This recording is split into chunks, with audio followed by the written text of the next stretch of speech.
Hi, I'm Juliet. I am a British history lecturer and a big old nerd, and today I am tier ranking films and TV shows featuring King Arthur.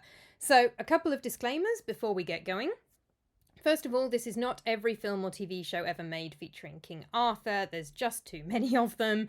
Particularly, I've not seen Cursed or Camelot, the recent TV series, yet, so I'm afraid neither of those are in here.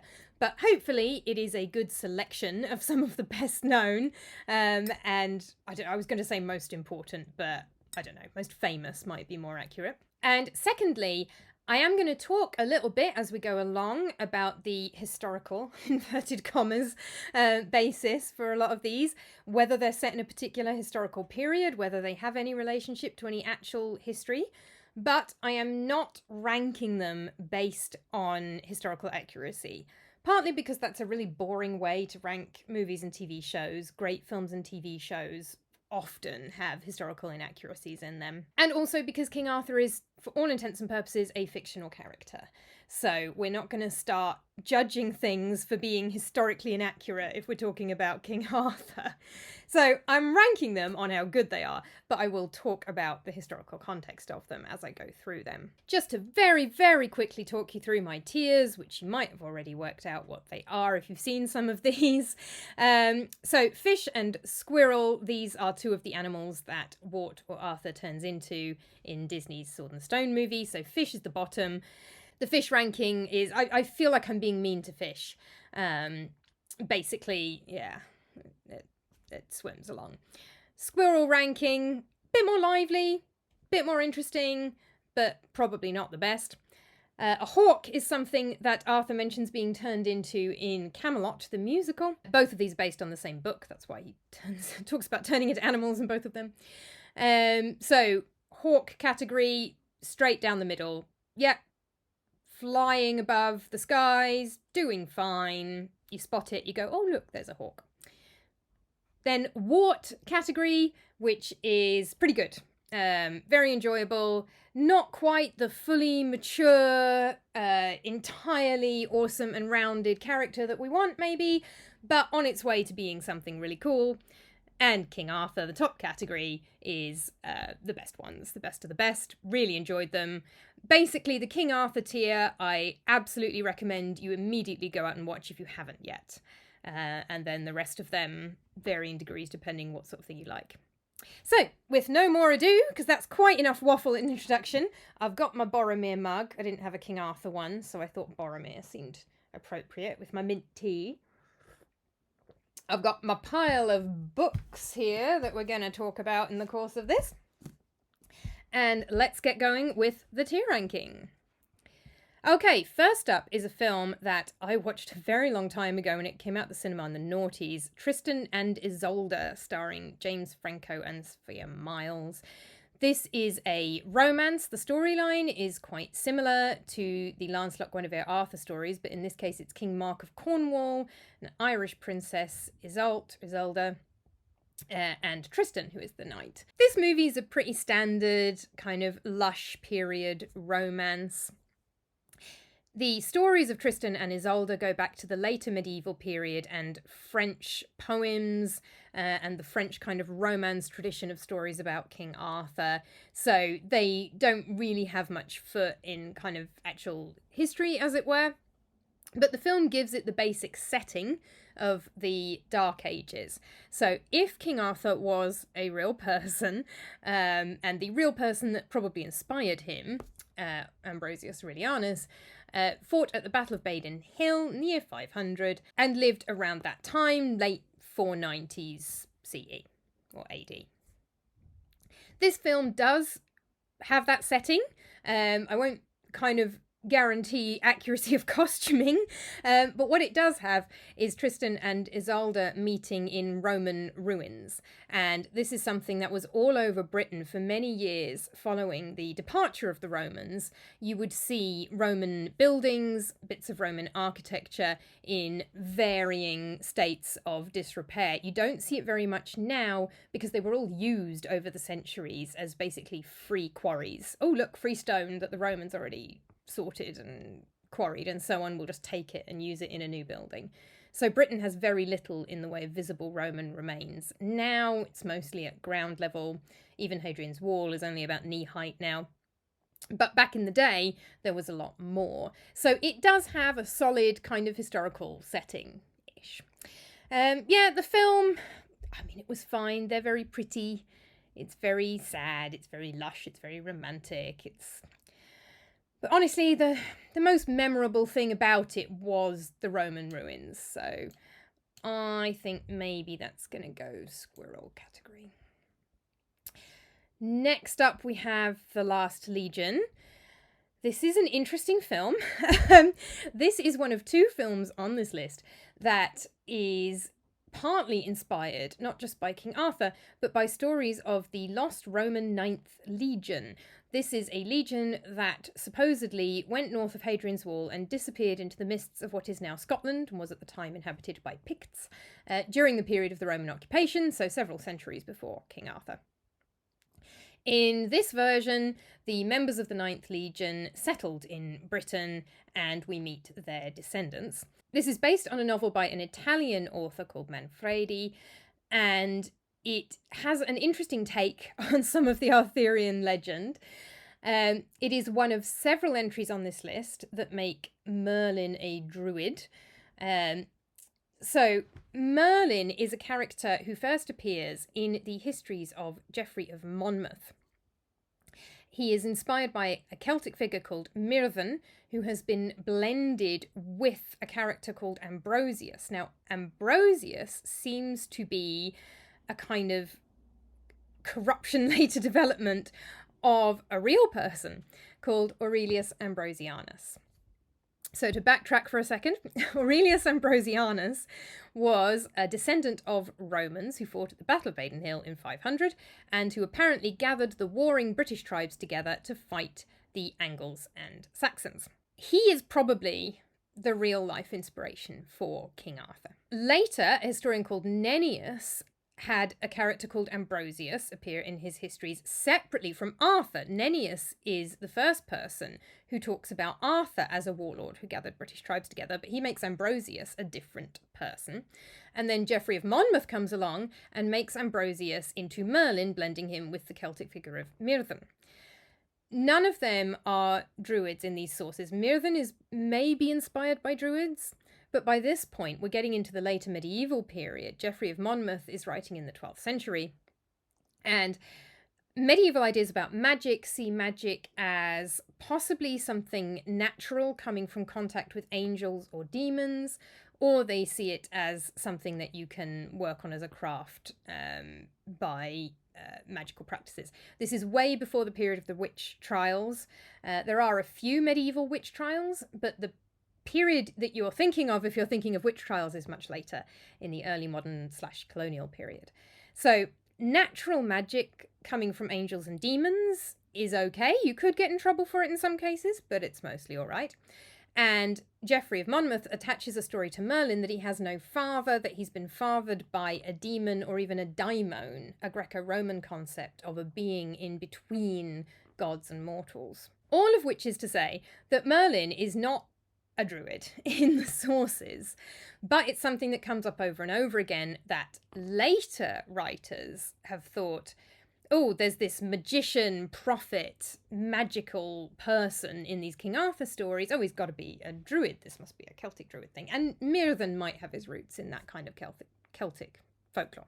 So, this is one of several items on this list that feature that idea. It also makes Uther, Arthur's father, a Roman. In fact, it makes him the last Roman emperor, which is an interesting development.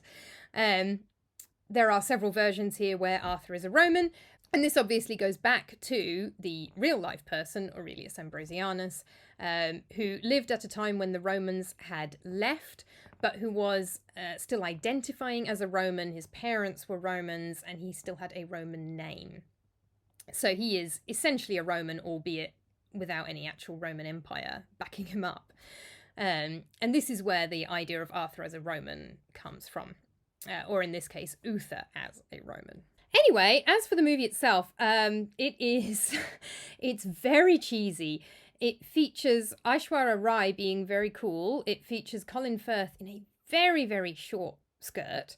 So it's kind of fun, but it's not good. It's kind of a fun ride, but I think it's going to have to go in squirrel category as well. It's not a great piece of filmmaking art. Alright, we're going to have a sip of tea. Okay, next up we have the Disney movie The Sword in the Stone. This is one of a couple of items here based on T.H. White's The Once and Future King. The Disney movie is specifically based on book 1 of this series, The Sword in the Stone. There were eventually 5 books all put together, the 5th one added posthumously, and there were kind of edits and changes in between the various different versions. I have read the first one. I have to confess I haven't actually read the rest. But the first one is the one that the Disney movie is based on. This is notable for the idea that Merlin ages backwards.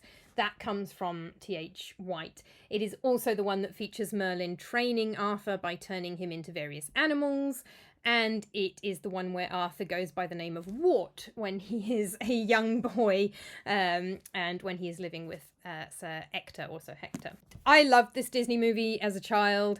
I wouldn't put it top of the ranking of Disney animated classics, but I really enjoyed watching it as a kid. One of our friends had it on VHS, and I used to go around and watch it all the time. I didn't watch it as often as The Little Mermaid or the Robin Hood film, but I watched it quite a lot. So I think it's a really fun film. As far as historical setting goes, this one is responsible for not only the Merlin aging backwards thing, which is very funny, but nothing to do with any actual kind of medieval stories of Arthur. It also refers to Arthur as King of England. Now, this drives me up a wall. Ambrosius Aurelianus specifically gathered together the British tribes, or Romano-British tribes, Welsh, this would include Welsh, Irish, Cornish, not Irish living in Ireland, obviously, but some tribes who had come over from Ireland into Wales. I say Welsh, Cornish, British, Romano-British, so the descendants of Romans intermarried with British people, all of these people, and he gathers all of them together because they've been fighting amongst each other to fight Saxons and Angles and possibly some Jutes. Saxons are the main enemy, but Angles are in there as well. Arthur is literally fighting Angles, if he's real, if he's inspired by Aurelius Ambrosianus. And in the later stories of Arthur, in Geoffrey of Monmouth's stories of Arthur.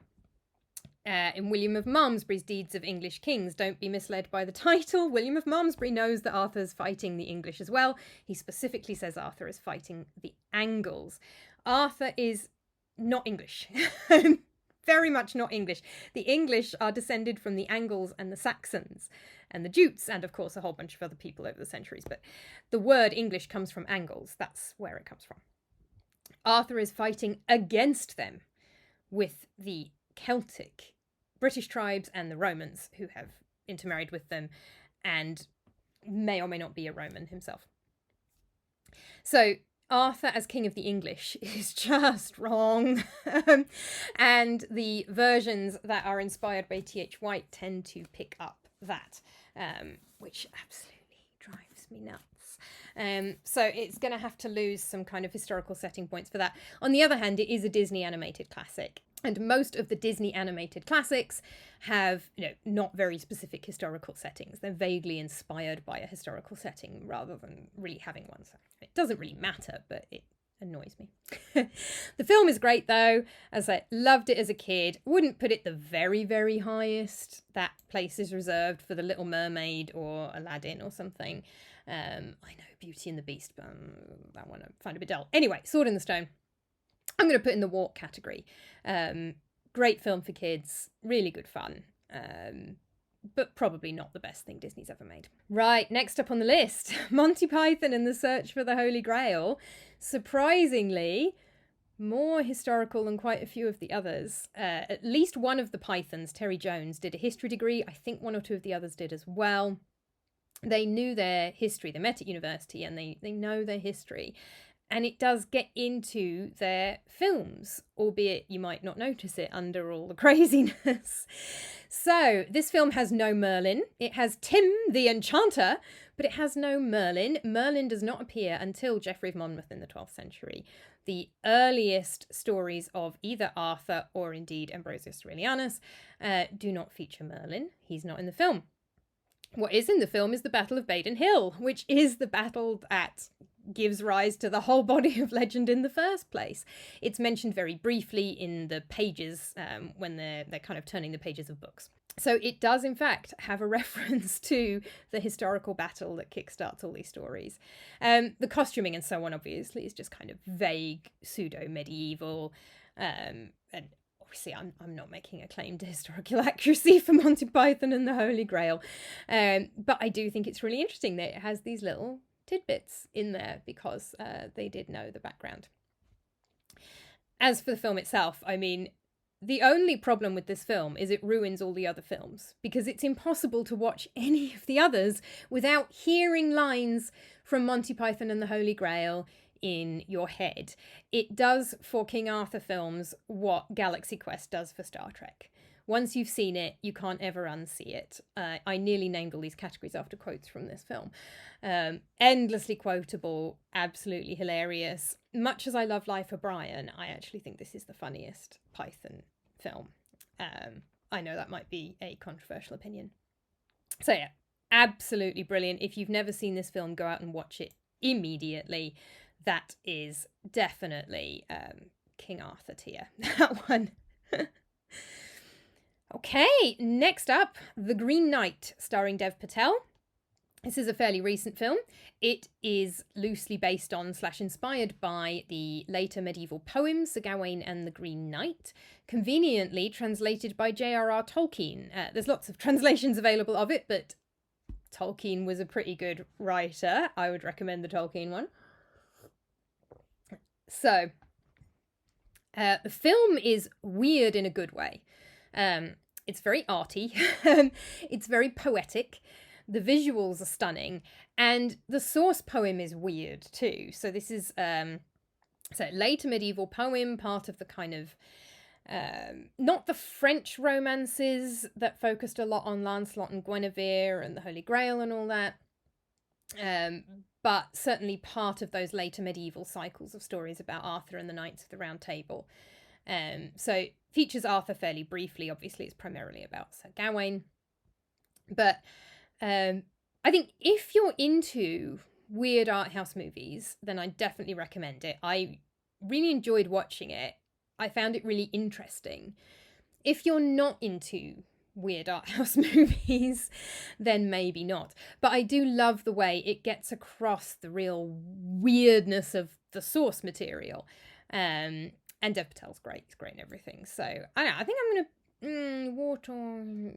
gonna put that in Wart category. I mean, as long as it's what you're looking for, it's really good. If you're not into surreal art house movies, then maybe give it a miss. Next up is The Kid Who Would Be King. This is a modern set story. It features Merlin appearing in the form of a teenage boy. It's interesting for being particularly inspired by Chrétien de Troyes. So Chrétien de Troyes is a French poet who is one of the earliest poets to write about Lancelot and Guinevere, also about the Holy Grail. This is from the later medieval French cycle of romance poetry about Arthur and associated stories. And The Kid Who Would Be King takes a lot of inspiration direct from Chrétien de Troyes. So it's very interesting from that point of view, although it does repeat another common misconception, which is that all of this magic in the Arthurian legends has something to do with Stonehenge and that Stonehenge is Druid, and neither of those are the case. Stonehenge predates the Druids by centuries. It's Neolithic. It's very, very old, thousands and thousands of years old. And it was built before the migrations of Celtic peoples to the British Isles. It was built by some of the indigenous inhabitants of the British Isles. These islands have been settled, conquered, otherwise people have moved in all sorts of ways over the years, and The Celts are one of the first groups of people to move into the islands. This is obviously something that we learn from the archaeological record. And by the time the Romans get here, the Celts are essentially the indigenous peoples, because whoever the original indigenous peoples were have just intermarried with the Celts and they've all kind of become Celtic. But the Celts were originally immigrants as well. And Stonehenge is not Celtic, it's not Druid, it's older than that. But that's a misconception that came up in the early modern period and stayed for a very long time. So it does repeat that one. Other than that, I mean, it's got a modern setting, so yeah. Obviously, it's not got historical setting. Film itself was fine. I went to see it in the cinema. It was fun. Yeah, good kids movie. Something nice little film for kids to watch. Yeah, pretty. Again, hawk or squirrel. It was kind of forgettable, is the only downside. It was good fun, but I didn't really remember it much afterwards. It's going to be a big category, I think, the squirrel category. Okay, next up, Excalibur from 1981. Directed by John Boorman, this started out life as was supposed to be a film adaptation of The Lord of the Rings. At the time, Lord of the Rings had been adapted in animated form by Ralph Bakshi in the 70s, but there wasn't a major live-action adaptation. I'm really glad that Boorman didn't manage to do Lord of the Rings. This is not how I would have wanted Lord of the Rings made into a film. Peter Jackson had a much better idea of how to approach the text of Lord of the Rings. Because if Excalibur, the final result, is anything to go by, it would have been much more fantastical and less grounded. Obviously, I am aware that Lord of the Rings is fantasy, but Peter Jackson was very keen on making it very grounded, making it feel real, making it feel like this could be history. Even though, of course, it's not. Excalibur is very, very overblown fantasy magic. The main thing that is noticeable about Excalibur, it came out after Monty Python and the Holy Grail. So it is not what they were aiming at, with the joke about, oh, he must be a king, he's not got shit all over him. They were probably taking aim at Camelot, the musical, with that line. But every time I watch The Holy Grail, Excalibur is all I can picture when they say that line, because, I mean, I don't know how much you can see in just this small image, but just look at the shininess.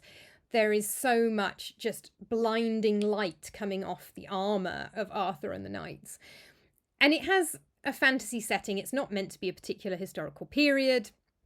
The stories of Arthur that it tells are kind of Geoffrey of Monmouth, some elements of Thomas Malory's Le Morte d'Arthur from the 15th century. Thomas Malory himself, not a nice guy, wrote it while in prison for theft, assault, and rape. This is the one that introduces the incest, the storyline where Mordred, he and Arthur obviously eventually kill each other in battle. Mordred becomes Arthur's illegitimate son and nephew at the same time. Earlier versions, he had been Arthur's nephew.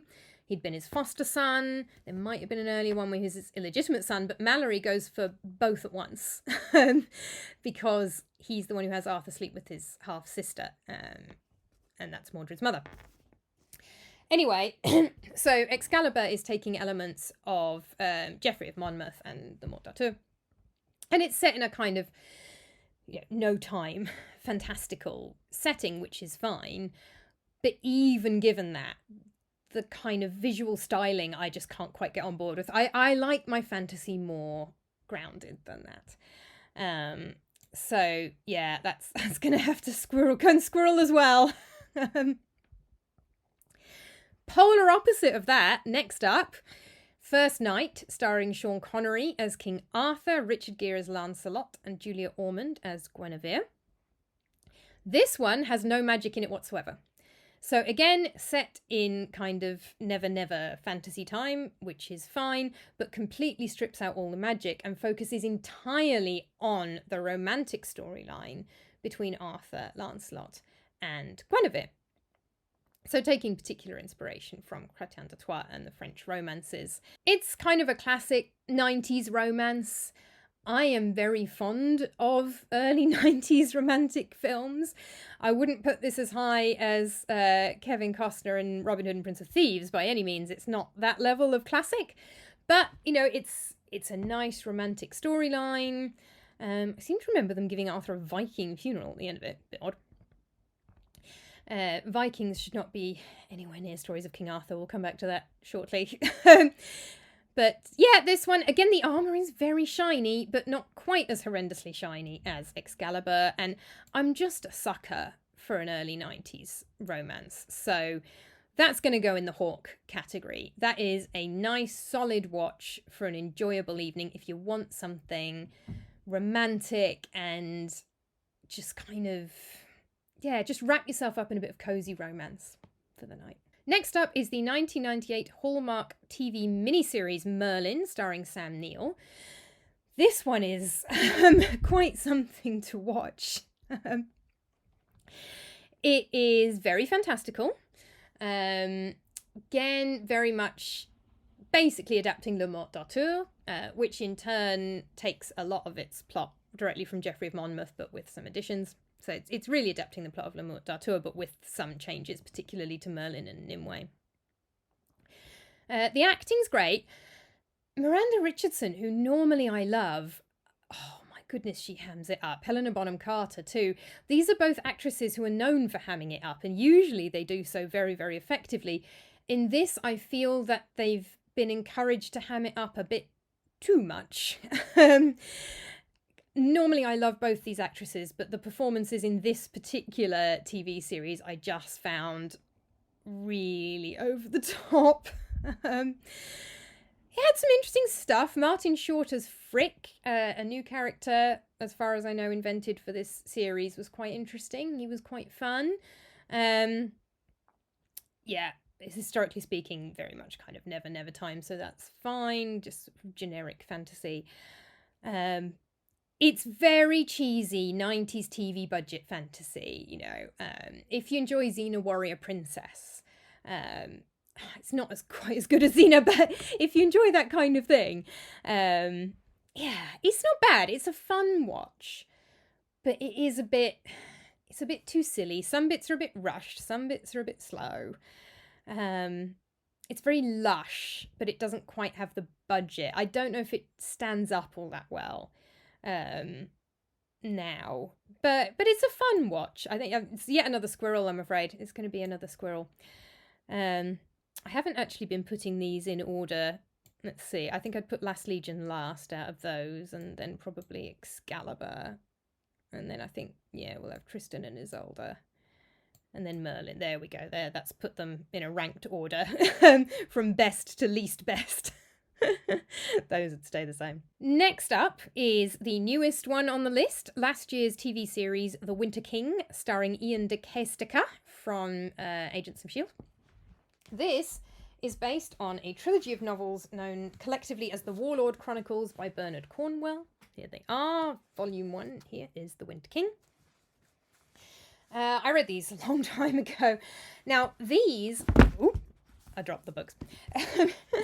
These are supposed to be, like, historical. Bernard Cornwell is known for writing historical fiction. He's the author of the Sharp novels. He's written a novel about Stonehenge, actually, various other things. And these are supposed to be, like, telling the historical truth. Or, I mean, they're fiction, obviously. They're novels, but they're supposed to be closer to some kind of historical truth. Bernard Cornwell has definitely done his research. I mean, there's a map in here showing some of the tribes. Yeah, you've got a map of the kingdoms of Britain around 480 AD. There we are. Which is pretty accurate. You know, it blends a few in together and stuff, but it's pretty accurate. He knows his stuff. It is rooted in the earliest stories. Having said that, it also includes all of the kind of paraphernalia of Arthurian legend, and it involves Merlin and Nimue being druids. So obviously, as I mentioned, I don't think there's a historical druid character. Cornwell's depiction of religion at this time is kind of very focused on splits between Christians and Druids. I think the kind of complex relationship between religions and religious practices in this period was probably a bit more complicated than he puts across. You've got Romans who invade with Roman gods, Roman paganism. Then the entire Roman Empire becomes Christian in 384. Emperor Theodosius outlaws other religions, and Christianity had been growing up to that point. So you've got Romans are going to be mostly Christians by then. Everybody in the Roman Empire was made a citizen, so in theory everybody's Christian. You've probably still got bits and pieces of Roman paganism. Maybe that would have died out by about 500. You might still have Celtic and Druid paganism, maybe. There are survivals. Irish and Welsh mythology gets written down by Christians in the medieval period, but they've clearly continued the oral tradition right up to then.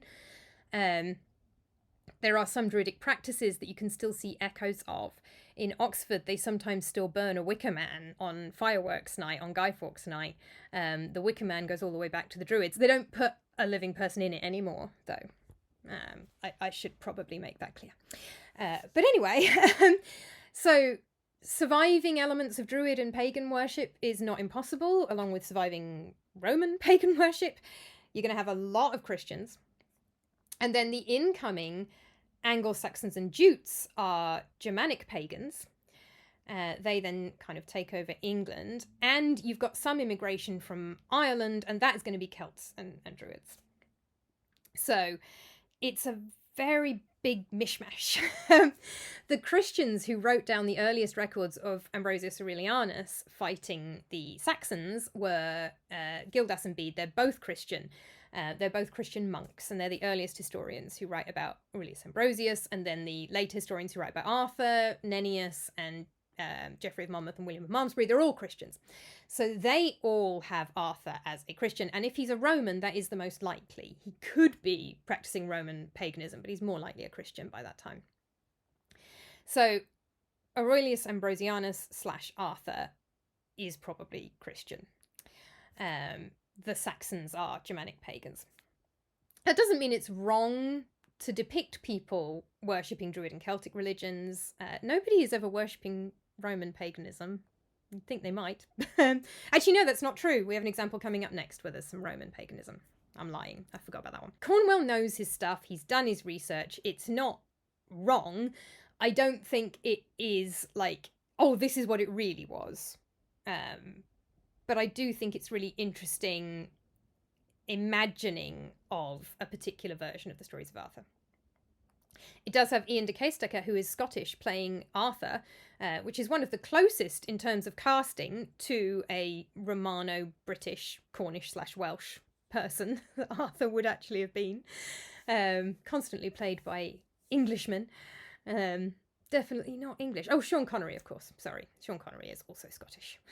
Obviously, and played Arthur in First Night. Anyway, my problem with The Winter King, though, is it's just miserable. I mean, I applaud the historical research that went into it. I think I gave up on the books about halfway through book 3, Excalibur. I gave up on the TV series a bit earlier than that. It's just miserable.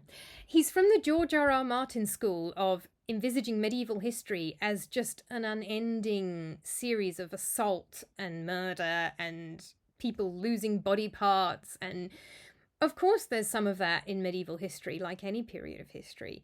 Doesn't mean everybody is getting assaulted and attacked and being horrible to each other all the time.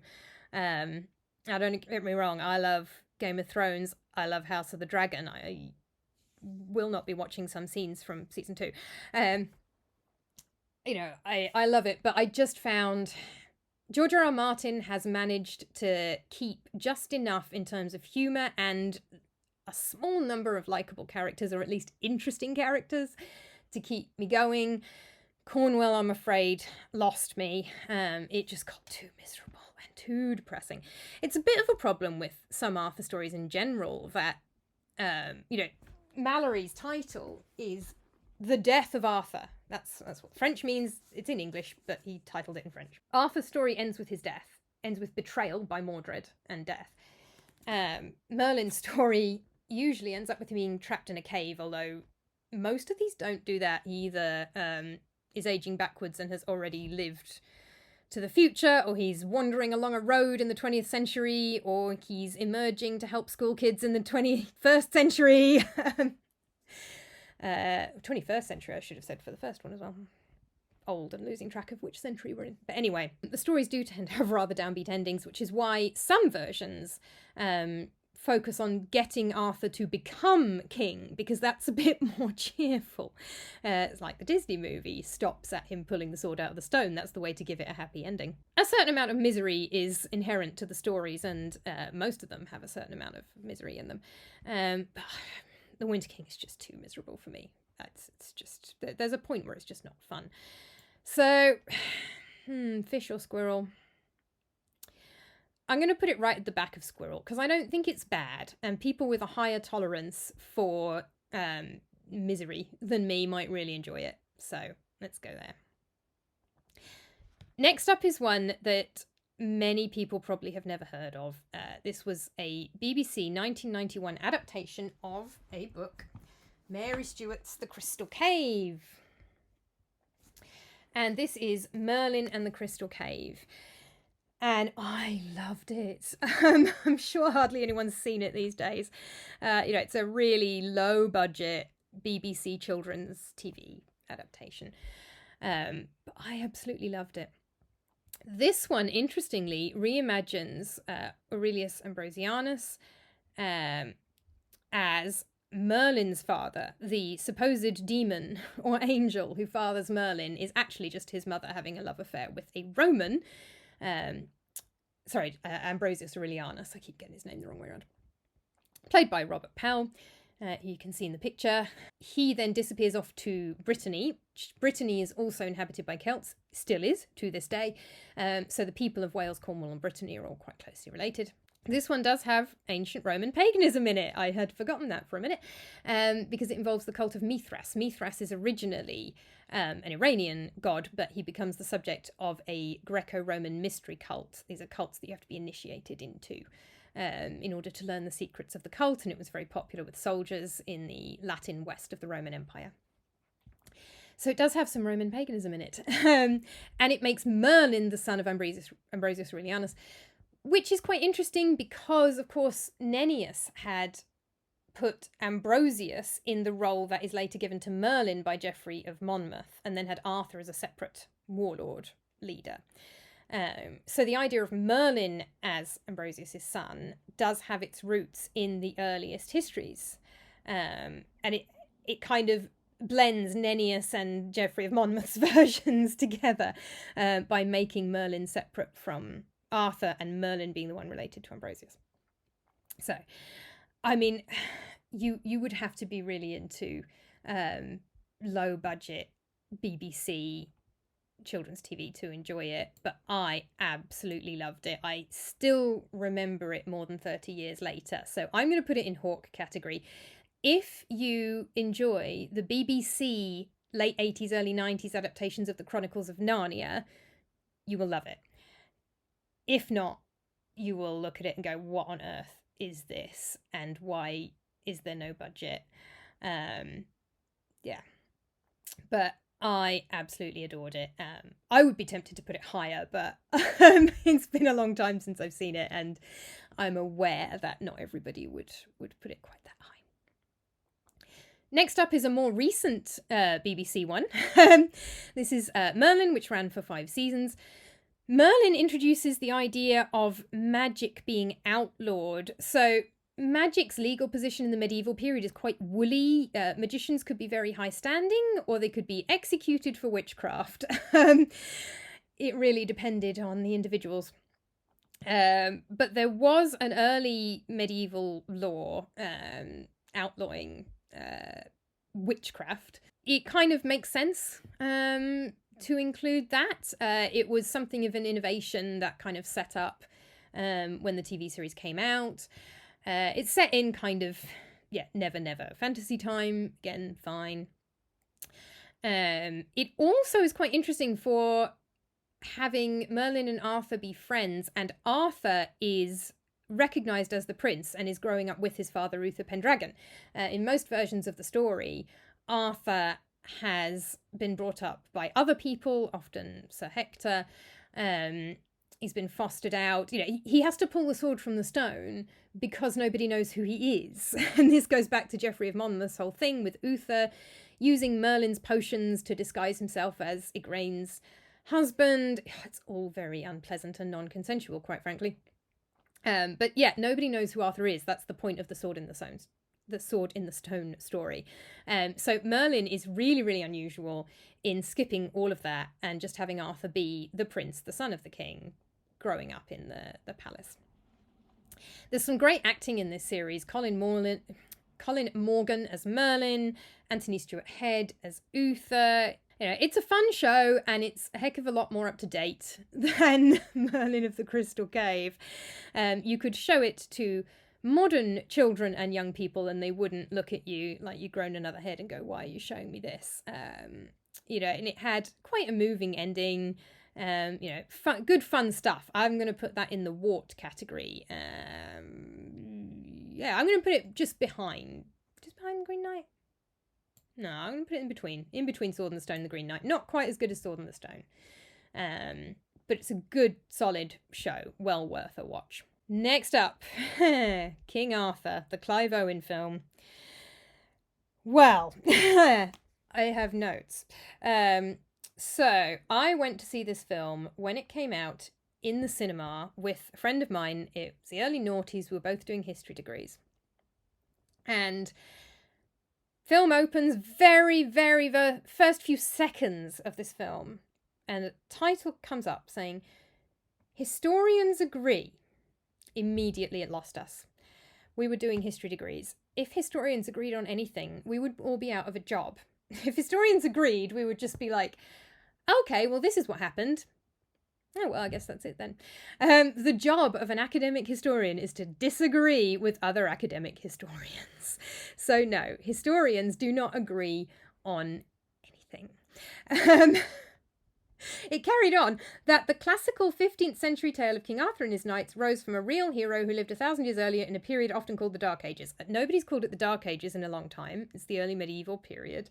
It's not particularly dark. There are writers. It wasn't literally dark. I didn't completely forget how to light anything either.